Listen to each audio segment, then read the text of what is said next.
worldwide. I'm Jabroni Joe, so you already know I'm back with another show. And today's video is going to be a little bit different from our normal adventure guys. Instead of packing you up to go fishing with me and seeing what kind of shenanigans that we can get into, I'm going to break down my kayak setup for you guys today. Now, I initially never intended to make this video, but I've gotten a lot of questions about my kayak setup recently on various social medias and other people throwing in their opinions on what is a good kayak versus a bad kayak. And I just have my own 2 cents and opinions that I want to throw in on the subject, and I have my own experiences to back up my opinions that I want to share with you guys today. Before we get to the gear breakdown, guys, I do want to say that this is a tournament-winning kayak setup. For those who are new to the channel, I compete in a local kayak bass fishing tournament trail that fishes lakes all over central Oklahoma. And back in April, I took home first place plus big bass at a tournament on an 1,800-acre lake in this exact setup I'm going to show you guys today. And the reason I bring up the size of the lake is the fact that I paddle with my hands, good old-fashioned way, with this kayak. I don't have a trolling motor. It does not have a pedal drive. And I was still able to take home first place and big bass in that tournament. There was a field of about 19 anglers, and I walked away with almost $300 in cash that night. So I don't want to waste any more time. We're going to go ahead and get to the gear breakdown, and then I'll start talking pros and cons and my opinions on pretty much the entire conversation of good versus bad, cheap versus expensive kayaks. Alrighty guys, here is my setup. This is the Catch 100 from Pelican. It retails for about $550 to $600, depending on when you can catch it on sale. I bought mine for $250 with most of the equipment you see right here, and I got it for such a good deal because I got it from my grandfather. However, it's still well under $1,000, and you can get some nice upgrades for it and still keep your budget under $1,000.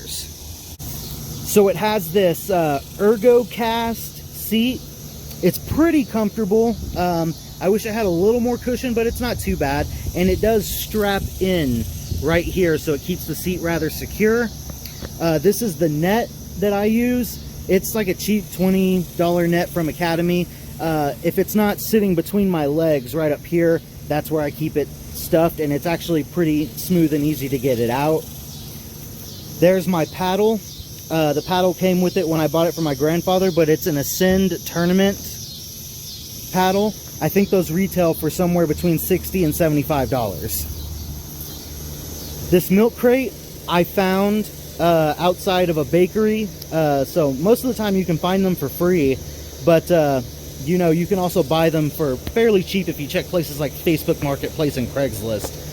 This is a repurposed microphone stand that I use for a GoPro mount, but you only really need that if you're someone who records like me.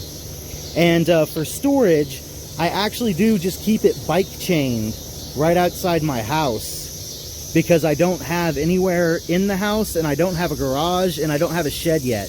Now, I am about to purchase a really nice all-weather cover to go over it and keep it, you know, a little bit more safe from the sun and from the winter when it comes up. And I obviously don't keep the seat and the paddle and all of that in there when I store it. I take all of that stuff inside, and I have a closet inside to keep that in. So it's obviously not a fancy setup, and it's not a fancy way to store it, but you know what? It works for me, and it always has.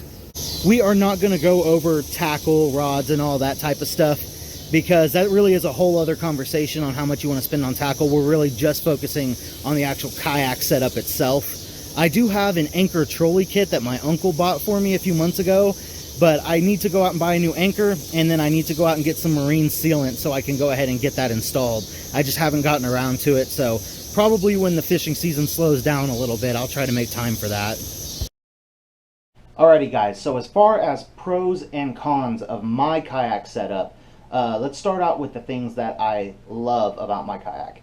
I absolutely love that I am able to get into really tight spaces that not only can bass boats not get into them, but other kayakers often can't get into some of the spots that I get into. My kayak sits pretty high up in the water column for the most part, and I don't have a pedal drive or trolling motor underneath me getting caught on stuff. I don't have a fish finder set up, so I can get back into some shallow creeks, some little backwaters, and I've found and caught plenty of amazing fish using that technique. It is actually how I won that tournament that we mentioned at the beginning of the video. I am going to link that video in the description. I definitely recommend going back and watching that if you haven't seen it. Another thing I love about my kayak is how light it is. It weighs an even 55 pounds without any of the gear on it, so I can haul it, you know, pretty much carrying it 50, 100 yards to launch it from various spots if I need to.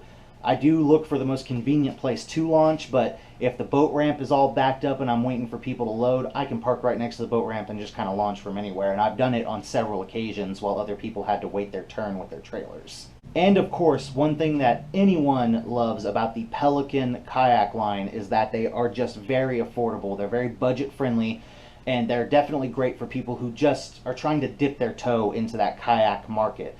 If you are interested in kayaking and you are not sure if it's going to be something you stick with long term, a Pelican brand is perfect to get you started, and if you end up falling in love with it, you can upgrade from there, or you can choose to stick it out with your Pelican if you're loyal to it, like I am currently. Now, it's time for the brutal honesty part, and that is the things I do not like about my Pelican kayak. Number one, I don't think I have ever found a Pelican kayak that someone can stand in. My kayak is rated for up to 350 pounds. I weigh roughly 250 currently, and there's no way I can stand up in it. I've tried on several occasions, it just ain't gonna happen. Maybe a guy who was 100 pounds less than me could pull it off, but in my opinion, the Pelican kayaks are just not stable enough for standing, even though they are marketed as such. In addition to that, when I've been comparing the material that my kayak is made out of versus, say, like my buddy's Hobie, or even like an Ascend kayak, the polyurethane or plastic, whatever you want to call it, it seems to be a little bit of a thinner and lower grade. I actually have worn holes into the back of the back end of my kayak, dragging it along concrete and stuff like that, which is mainly my fault, but it did wear out a little faster than I thought it would, and I had to put some patchwork on there. Thankfully, there's really great kayak patches out there that take care of issues like that, no problem, but it does, you know, hurt resale value, and if you don't find out that you've got that hole until you're on the water like I did, it can raise issues. You know, I was able to get back to the bank in time when it happened to me, but not everybody is as lucky. So those are a couple of big kind of issues I have with the kayaks, but all of the things that I love about my Pelican outweighs those two, you know, kind of bad things. Overall, I think the point that I wanted to accomplish with this video is that you don't have to break the bank and spend bukus of money, $1,000 plus, on just the kayak to get yourself out on the water and catch fish. You can buy a cheap kayak to get on the water and catch fish, and you can even buy a cheap kayak to get on the water and compete, and you can get a cheap kayak and get out on the water and actually compete at a high level and even win. I'm proof that that can happen. So if you are interested in kayak fishing, I really implore you, just give it a shot, because I really didn't even think I was going to like it when I got into it. I was just doing it as a way to get on the water until I could afford a boat, and now I don't have any plans of buying a boat. I'm probably going to stick to being a kayak fisherman for the rest of my days. I feel like I see a lot of kind of gatekeeping and, you know, people who just bully people who are new to the kayak game for having lower end gear and saying, you know, you get what you pay for. Yes, that is true, but not everybody can drop $1,000+ for something that they're not sure that they're gonna love right away. So whatever you need to do to get yourself on the water and see how you like it, do what that is. Whatever it is, do what you need to do. All I am here to say is, if you are thinking about trying kayak fishing, I definitely think you should try it, and I hope you love it like I do. And just to help hammer my point home one last time, I made a short, about 3-minute long music video compilation of some of the best fish catches that I have had in that kayak over the last 2.5 years. I'm going to let you guys enjoy that real quick, and then we'll close this video out. See you guys in a second.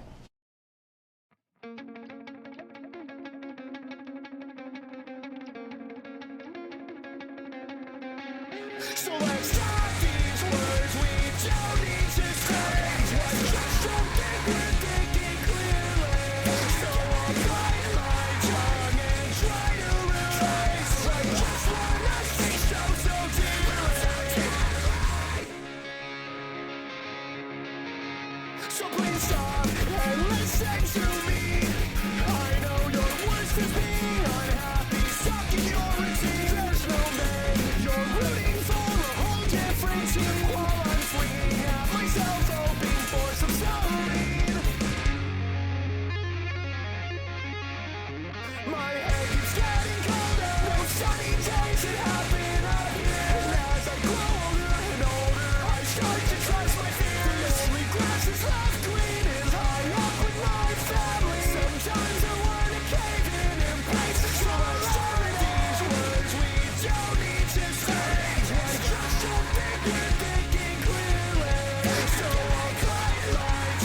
Alrighty anglers, I think I have pretty much said everything that I want to say in this video, so we're going to go ahead and wrap it up. For those who do not remember, vague goals get vague results. That's why I set the specific goal of reaching 1,000 subscribers by the end of 2023, and I would really like it if you guys could help me reach that goal. And the way you can do that is by smashing that like button and body slamming a comment down in the comment section. Let me know if you're into kayak fishing, if you're thinking about it. Tell me what kayak you've got and what your thoughts are on your particular setup. And as always, if you're not already, you have to super kick subscribe and ring that bell icon so that you can be notified every time Jabroni Joe uploads a new video. I will catch you guys in the next one, and remember, if it ain't Joe, it's gotta go. Angler out.